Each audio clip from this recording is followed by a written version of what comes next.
ಮಗುನ ನನ್ ಹಣೆಗ್ ಬೊಟ್ಟಿಟ್ಟು ಪೌಡರ್ ಹಾಕೋಕೆ ಹೋಗೋಣ ನೀನು. ಸರ್ಸು 4 ಅಕ್ಷರ ಓದ ತಕ್ಷಣ ನೀನೇನ್ ದೊಡ್ಡ ಹೆಂಗ್ಸಲ್ಲ. ನೀನ್ ಎಷ್ಟೇ ದೊಡ್ಡವಳಾದ್ರೂ ನನಗ್ ಮಾತ್ರ ನಿನ್ ಪುಟ್ಟ ಮಗುನೇ. ನೀನ್ ಓದ್ಸಕ್ ಕಳ್ಸೋವಾಗ ಈ ಊರಿನ ಜನ ನನ್ನ ಮುಟ್ಟಾಳ ಅಂತ ಬೈತಿದ್ರು.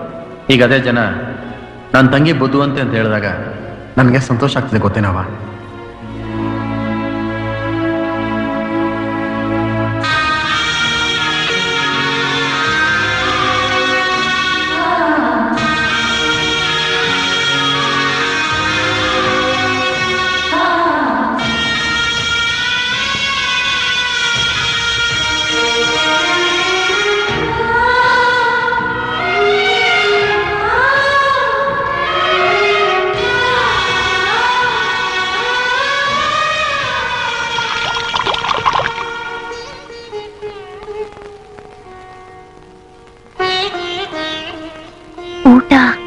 ಚೆನ್ನಾಗಿದ್ಯಾ?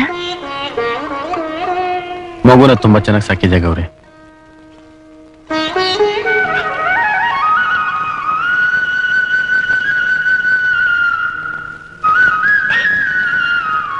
ರವಿ, ನೀನ್ ಬಂದಿದ್ದು ನಮ್ಗೆಲ್ಲ ದ್ಯಾವ್ರು ಬಂದಂಗ ಆಗೋಯ್ತು.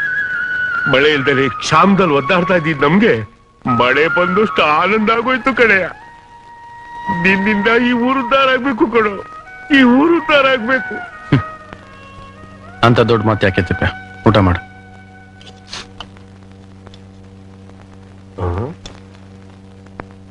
ಇದೇನ್ ಗೌರಿ ನೀನು ಒಳ್ಳೆ ನೈವೇದ್ಯ ಕಿಟ್ಟಂಗ್ ಇಡ್ತಾ ಇದ್ಯಾ?